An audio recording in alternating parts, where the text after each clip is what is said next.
Okay, so good afternoon. On behalf of the Indiana Arts Commission, I'd like to welcome you to the FY25 Arts Project Support Workshop, which is being presented by our regional arts partners. I'm Kayla Myers, Senior Program Officer at the Community Foundation of St. Joseph County and co-chair of the Regional Arts Partnership, which I will share more on shortly. The Indiana Arts Commission, or IAC, is a state arts agency, and funding for arts project support comes from an appropriation from the Indiana General Assembly. The Arts Project Support Program, which is the focus of this webinar, is a core grant program of the Indiana Arts Commission to disperse funds throughout the state to 501c3 nonprofits, units of government, and schools to support a specific project, such as a one-time event, a single performance, an exhibition, a workshop, or a series of related arts activities, such as art classes or training sessions that are open to the public. Arts Project Support is an annual program, and we'll discuss the timeline in a few moments. So for some general housekeeping announcements, we are recording today's webinar, which will be emailed to you in the next few days. We ask that all participants please mute themselves throughout the presentation, and questions can be typed into the chat box. We will link a PDF of the grant application in the chat if you'd like to follow along later in the presentation, and we will also allow a few minutes for questions at the end. If you need accommodations for the grant guidelines or the online application, please contact the IAC's Accessibility Coordinator, Stephanie Haynes, as shown on the screen. And live captioning is being offered during this webinar. You can turn on your captions in the toolbar at the bottom of the screen. If you need help with captions or any accessibility during this webinar, please send a private chat to Eric Ashby. So based on the population, the IAC has divided our state into 11 different regions. These workshops were previously held at the regional level, but the pandemic provided an opportunity to work together in recent years.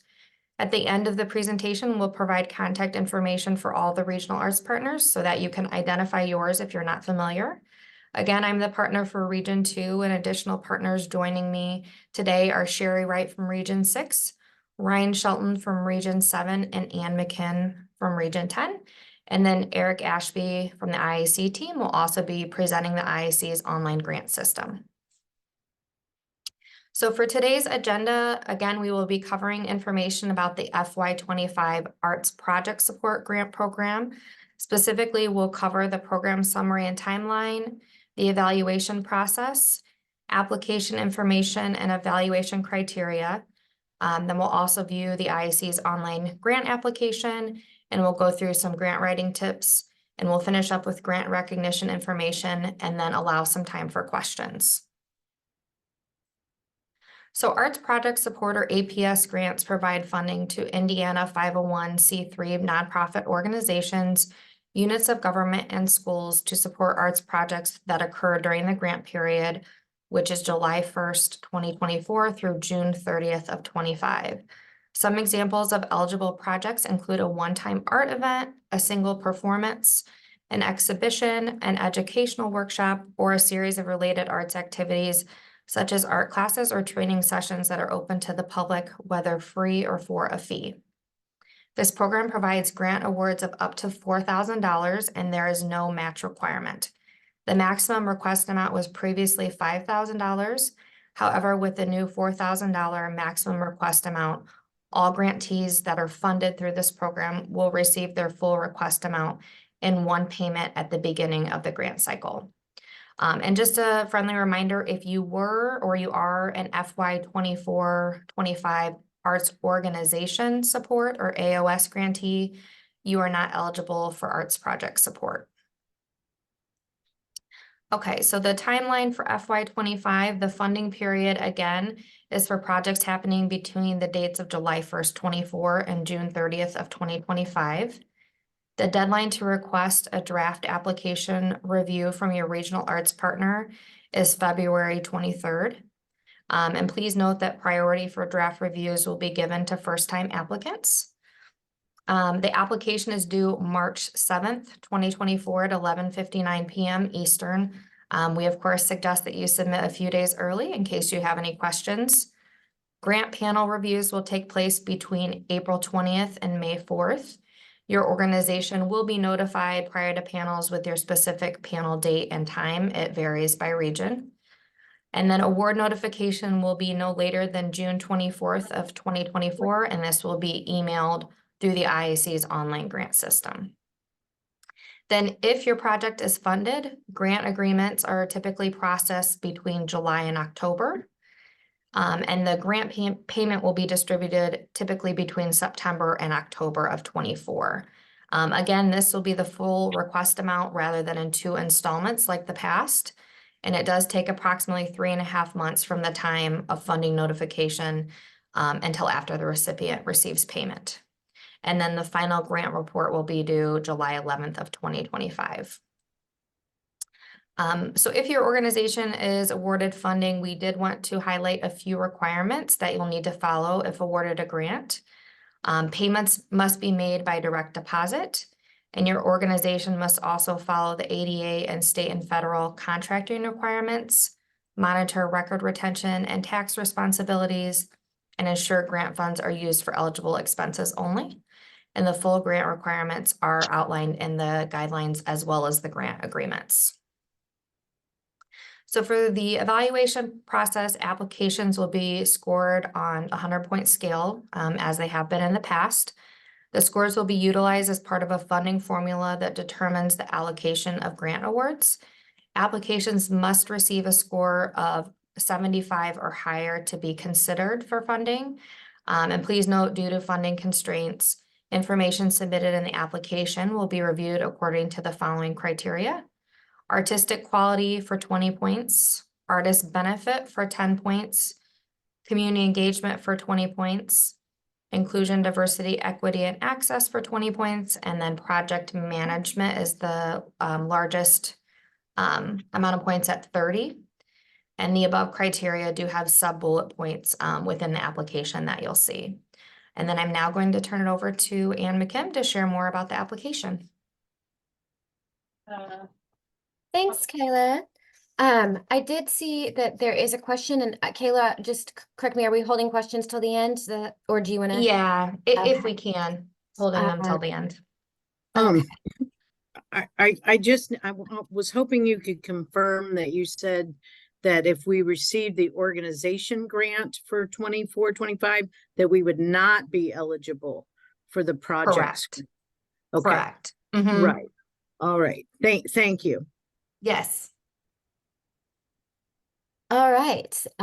So I am Ann McKim, Executive Director of the Arts Council of Southwestern Indiana and the Regional Arts Partner for Region 10. My role today is to walk you through Section 2 and Section 3 of the APS application.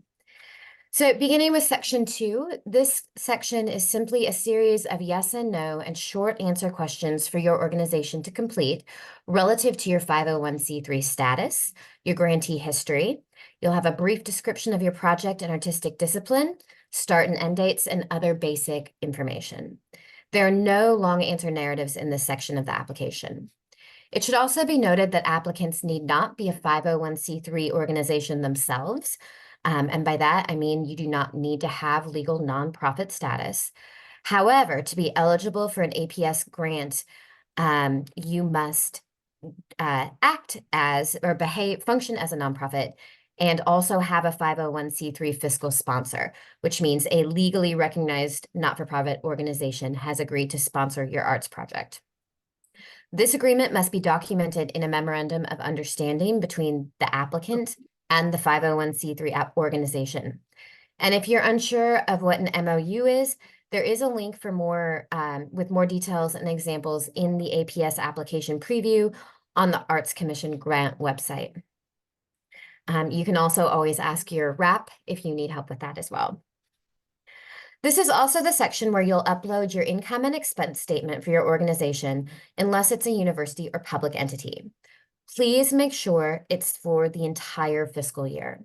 And also note, and this is important, if you are using a fiscal sponsor, the financial information to be uploaded is that of the fiscal sponsor. Final insight, Section 2 information submitted here will only be reviewed by the IAC administrators, and it is not part of the panel process. Section 3 of the APS application is certifying accessibility. As a public funder, accessibility is important all the time, and the IAC needs to validate that all funded organizations meet all ADA and Section 504 accessibility requirements. There are a few key steps in this area. 1, certifying the organization is accessible or is able to make accommodations upon request.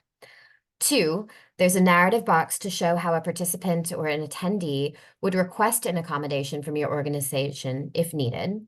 And 3, you'll share how the organization reviewed the accessibility of its programs and facilities. The IAC provides a link in the application to a simple self-assessment checklist and a terrific FAQ on accessibility to help guide you through your assessment if you need it. It's also a good tool to help guide your organization on how to improve accessibility over time. Please note that your answers here will lead you to the final details requested. Accessibility documentation, for example, the self-assessment, needs to be retained and be available for review for a period of 3 years. This section is also only reviewed by IAC administrators, not panelists. If at any time you need help with this section, we encourage you to use resources in the application, and if needed, reach out to IAC Accessibility Coordinator Stephanie Haynes. And I think Sherry is going to pop in and lead us through the next session now. Yeah, thanks, Ann. Good afternoon, everybody. I'm Sherry Wright, and No, but I got it on my phone. Thank you.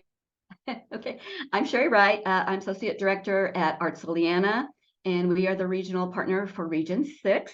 So I'm happy to be with you today. And those of you that are with us today are returning applicants. So you are familiar with artistic quality and what is required in this section, but I'll do a kind of a quick refresher run through just to get your memories back in, oh yeah, grant mode, and all of the requirements within these 2 sections that I'm going to be talking about. In artistic quality, and I want to remind you too, first of all, that I believe, are we going to the rubric next? Yeah, this is a little out of order with my script, so excuse me. Artistic quality is always relative to the budget size of an organization. And that just means that it's the extent to which the applicant demonstrates a committed effort to provide its audience with a meaningful, impactful, and quality artistic or authentic process. And obviously, for our smaller arts organizations, the expectations are a little different than from our larger arts organizations. I want to remind you that, here we go, for the evaluation criteria, we're going to take a look at this. And remind you that all of the criteria points can be found in the evaluation criteria PDF on the IAC's website, also in the grant guidelines, as well as by clicking the links within the application itself. And what's very nice about the application is the criteria aligns directly with each of the application questions, which makes it so much easier for you to make sure you've hit all those points that are you're going to be evaluated on with your application. In artistic quality, the scoring is based on the extent to which it's an artistic project with a very clear purpose. If the project has been done before, obviously you're going to utilize your past experience to inform this year's project. And this part of the application is worth 10 points. Second, the project description and artistic documentation demonstrate how the project will provide the audience with a meaningful, impactful, and quality artistic or authentic experience. And again, 10 points in this section. Artist support. Artist support relates to how your project will directly financially benefit and or support the work of Indiana artists. And our Indiana artists are, of course, artists who are living and working in the state of Indiana and is worth 10 points. In artistic quality, the first most important thing is that it's an artistic project, that the goals are clear, that you're telling why you are doing this project in your community. If it's been done before, you're utilizing past experience. The project description and artistic documentation demonstrate that the project will provide the audience a meaningful, impactful, and quality artistic and/or authentic experience. This is where you use your passion to tell your story and be very thorough and very detailed. In artistic support, we're looking at how your project will directly and financially benefit or support the work of Indiana artists. Often the panelists are looking for how artists receive monetary compensation, monetary support for their work. And the examples of artist support can be very varied. It can be that you are using all of your grant funds to support the work of an artist. That is your project. They're going to be teaching a series of classes. They're going to be doing a series of talks. They're doing a series of performances, workshops, any kind of arts programming that they will be benefiting directly from your grant funding. But your project may also be that you have an exhibition and your artist included in the exhibition may be able to financially benefit by selling their work in the exhibition and/or receiving exposure with that exhibition. An arts fest with an artist market would benefit those artists being able to sell their work and get exposure. While your grant funds aren't directly paying them, they do have the exposure benefit and the opportunity to sell their work and benefit in that way. The same would be true of an arts fest with performance stages, that they would be maybe paid by your grant funds, or maybe just the exposure will benefit those particular artists. One of the examples that I like to use is our gallery. We have a series of exhibitions in our art gallery. And for every exhibition, we have a guest juror. They not only curate the show, but they also select award winners.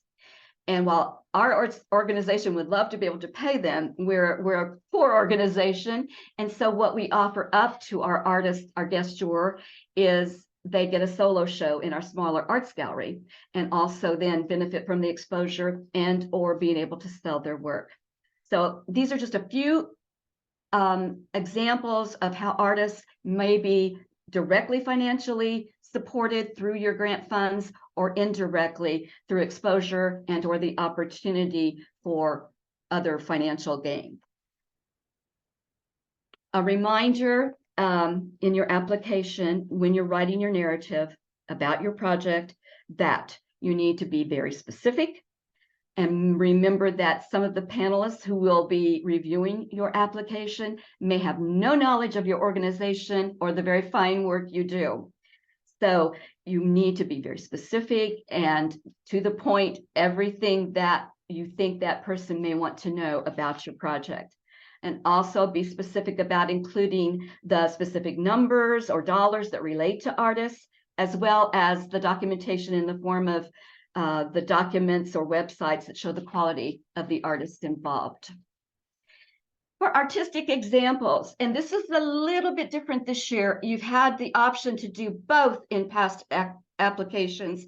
This year you will choose as to whether you want to upload a single Word or single PDF where different artistic examples have been merged onto that document. So you may choose for that option, or you may choose to provide web links to Facebook pages or websites, YouTube videos, or other audio video recordings. So that will be a new thing that you encounter this year. Okay, I'm going to move over to community engagement and idea now. You have experience with this section with past applications, so I want to remind you to look at your past projects and panelist feedback from the last cycle or previous cycles so that you can build on how you might strengthen these aspects of your project this year. Each of these two areas is worth 20 points. And I want for you always to remember that there are built-in links that provide in-depth explanations and examples at the beginning of this section of the application. And I encourage you to use them.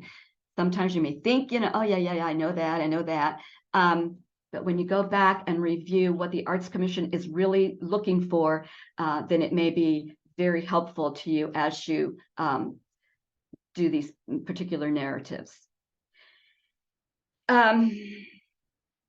So for community engagement, the IAC is asking for information on the extent to which there's an active two-way ongoing relationship between the applicant and the community in the planning, the participation, and the evaluation of the proposed activity or activities.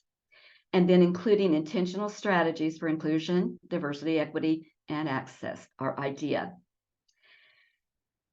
This section of the application will be based on the extent to which underserved communities will benefit. The project is developed with and not for the identified communities it will serve. It should be clear that the community is an ongoing part of this particular project. The project includes IDEA strategies to increase access, address potential barriers, the diversity of participants, or provide accessibility accommodations for underserved communities. The applicant should have a clear process for measuring the project's impact in these two particular sections of community engagement and IDEA. And the marketing efforts should include appropriate strategies to reach the applicants that you're seeking to serve, and the projected participation figures are reasonable. Again, I encourage all applicants, even those who have confidence in their awareness and the understanding of communication and IDEA principles and practices, spend some time reviewing the definitions and the information provided as links within the application materials. The IAC also has wonderful pages on their website with information on these projects. The Commission is committed to community engagement and inclusion, diversity, equity, and access in the arts, and this is an area of the application that you need to give close attention to. I would also suggest to you that successful applicants will have read the narrative prompt carefully and addressed each item under both of these sections fully. I think you always need to make sure that you're free to talk to your regional partner for guidance and or feedback, especially if you're a first-time applicant, which you guys are returning, so you've had some experience, but never complete a section of your application and think, oh, I'm not really sure. If you're not really sure, that's what we're sitting here waiting to do, is to help you.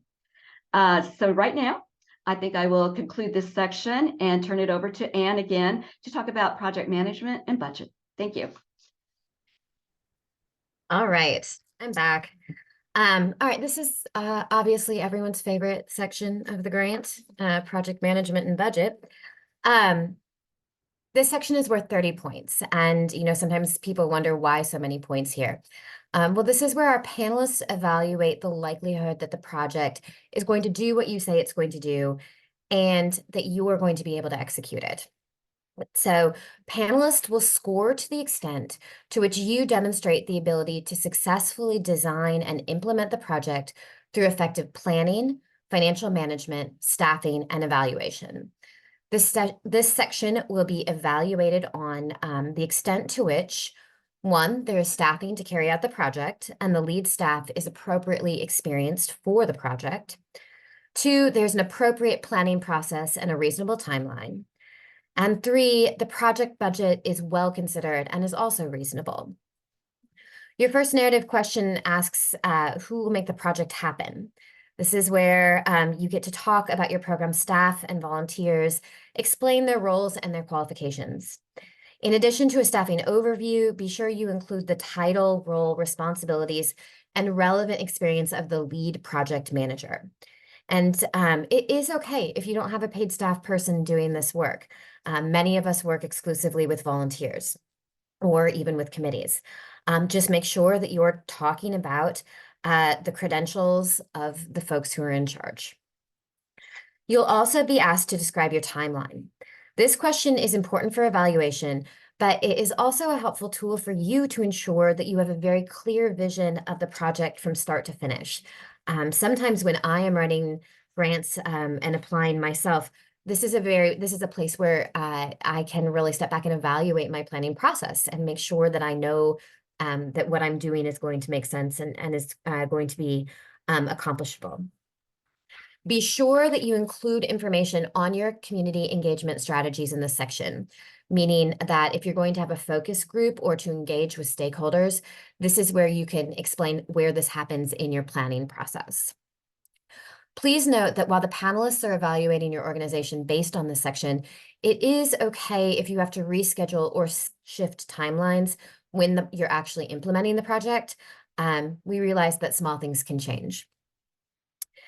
You're also in the budget section here, and I know the budget section is commonly sort of like the for grant writers, myself included, but I don't want you to be intimidated. We're asking for you to follow the instructions and provide your information with clarity. Be sure that you provide a balanced budget, the income and the expenses match, and that the income and expenses that you list are related only to your project during the grant period. There are links in the application to ensure that you're requesting funds for eligible expenses. As returning applicants, most of you have probably taken a look at that before, but I do encourage you to check this out again. So excitingly, this year, the IAC has significantly simplified the budget process by providing tables that will auto-sum your totals. So you'll enter your income, your expenses, and your in-kind contributions on separate tables, and they will calculate your totals for you. So it's all right there. Again, we just stress it all the time. Reach out to your regional arts partner if you're having trouble or confused about any of this. I do think that the tables are going to be great for all of us this year, but we're here to help. So if you have any questions, just know who your rep is. Now I get to introduce Eric Ashby to review the online grant system and take a look at the actual application. Thanks so much, Anne. Good afternoon, everyone. I'm just going to switch over screens here to the online grant system so you all can see what that's going to look like. Give me 1 second to get this pulled up for you. All right, here we go. So you should be, most of you are probably familiar with this screen. This is the login screen, and just one quick reminder here, if you don't have an account or if there's been turnover in your organization and you're not sure about this, please do reach out to me before logging in, because it might be that your organization already has an account and you might want access to some of the historical applications, and I can make sure that you have access to those things. So please do reach out if you're unsure or have any issues with logging in. All righty, so once you're logged in, you'll come here and you'll want to make sure your role is set to applicant. And you can click this apply page to see all of the different grant opportunities, and APS is right here, and you can click the blue apply button. That will take you into the application. And one thing I want to note here is you'll see this contact info up at the top. These little pencils allow you to edit that information. I know things change, people's addresses change, EIN numbers change. So if any of this information needs to be updated, please do update that so we don't have to track it down later and it delays payment and things like that. So please update your contact info in there. That makes our lives a lot easier. And then beneath that is the application. There are a couple buttons up here that I'll draw your attention to. One is copy previous answers.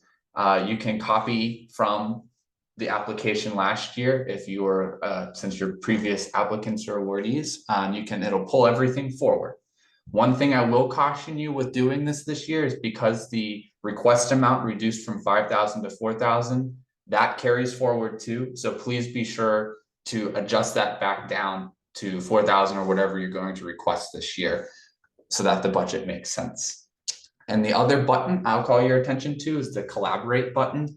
So if you're working with an external grant writer, or maybe you're tag teaming this as a staff, you can add folks in and they'll get an automatic email with access, and you can set different levels of access to just view, to edit, or to edit and submit. So you can play around with that and see how that works. And then this little PDF button here allows you to PDF the application and download it with all the questions if you're someone who wants to look at it on paper. We also have a link to the PDF on the IAC website on the APS page. And these sections you can collapse so you can see the full thing. And again, you'll see that there's all the evaluation criteria is reiterated in there. And one thing I'll call your attention to that's different this year is the project budget. Like Ann mentioned, these are all tables. So as you enter something in, it will automatically populate down there, or it will for you. There it goes. So you don't have to add anything up. Watch it not populate on the live webinar. That would be about right. But it worked. So that should work for you. If it doesn't, or you need extra rows, if you have that much income coming in that you need some extra income rows, wouldn't that be awesome? Please just let me know and I'll add them in for you. And once you click out of a box, it automatically saves. Be aware of the character counts beneath the box. You certainly do not need to meet them and you can't exceed them. So those are there. And then it will automatically save. So if you go in and out, you'll see the draft show up there for you. So there it is. You can go back in and edit at any time, and anything that I entered in there has automatically saved. And so one thing, just to reiterate again, this role up here, if any of you have been panelists for us before, make sure your role is set to applicant and not panelists. Otherwise, you won't be able to see any of these opportunities. And the other thing I'll just quickly remind you on the apply page is if you click the preview button, you will be previewing and it will look like the application, but it will not submit. So please make sure you're logged in and you click the apply button to apply for the grant. Super important. Don't want anyone to type in their narratives in preview mode and then it's all gone. So that's the online system. Always here to help with that. Happy to help troubleshoot. And please do reach out if you have any questions on that. All right, now I'll switch it back over to the PowerPoint and pass it over to my colleague, Ryan, who will move on with the next section. Hello, everybody. My name is Ryan Shelton. I am the Partnership and Projects Manager for Noblesville Creates, which used to be Nickel Plate Arts for Region 7 Regional Arts Partner. I wanted to give just a little bit of information on just writing grants. I know a lot of you've done it, and you've heard some of it, but it's always worth just kind of making sure you hear this. Don't hesitate to reach out to your regional arts partner if you have questions. The earlier sent it in, the easier for us it is to find solutions. I just got an email with somebody with a great question on fiscal sponsorship, so I got plenty of time to get that answered. We recommend reading the entire application before starting it. Make sure you tell the full story, provide examples. And this was mentioned earlier, but it's really, we hear this a lot. Assume the panelists have no familiarity with your organization. Be concise, but provide enough detail to fully answer the question and address the criteria. And the big key there, the panelists are really looking at their rubric. So if your question just kind of comes from another similar question, they often notice that. So make sure you're really looking and answering that question. And this was mentioned earlier, but I think this is good. Do not hesitate to show your passion for your project and its reach into the community. Panelists are arts or love arts, the staff is, so we want to hear that. And then I've missed this line, but it's a good line. Longer doesn't mean stronger. Eric mentioned this. Make sure you keep in mind the character counts in each response box. And then we highly recommend having someone else edit and revise your application. And if you can find somebody outside your organization, more the better. You know all that. I want to talk briefly about grant recognition. So this is just some information. You'll need to provide funding credit to the Indiana Arts Commission and your regional arts partner if you receive a grant on your promotional material. You'll see a link to the IAC's website with the specific requirements and the logos you can use. So you just basically want to provide proof of fund. You'll have to provide that proof in your final grant port. So a screenshot or, just some way we can see it, uploading the program if it has it in there, things like that. Let your audience know about the government support for the culture experience. An example would be activities are made possible in part by the Indiana Art Commission. And then continue to invite your legislators to your events, and if they're virtual or in person, just to get that word out there and to keep that funding coming. If you have any questions about providing credit, you can refer to the IAC's website or reach out directly to Connie Brahm, IAC's Marketing and Communications Director. I do want to talk briefly about just specifically Marion County. So Region 7, you look at me, you could see my face that I did turn my camera on good.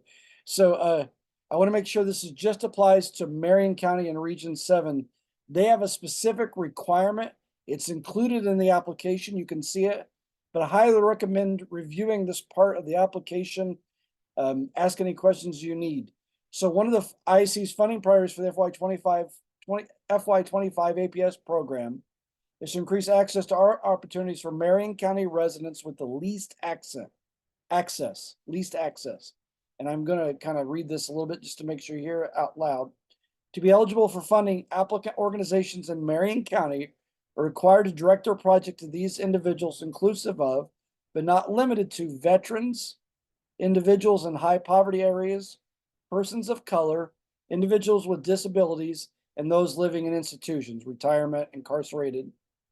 You'll need to describe how your project provides access to art opportunities for Marion County residents with the least access. So this is organizations in Marion County that are located there. The key will be to think of, you can't say like, we have done this, we've presented this play in Indianapolis, and we're going to make sure it's open to people healthcare. It can't be that. It needs to be much more specific and much more of a driven access that is targeted towards those least access populations. I am the person you can reach out. We can have some discussions, make sure we get that, and then we can forward off any big questions if we need to the IAC as well. So please reach out with that.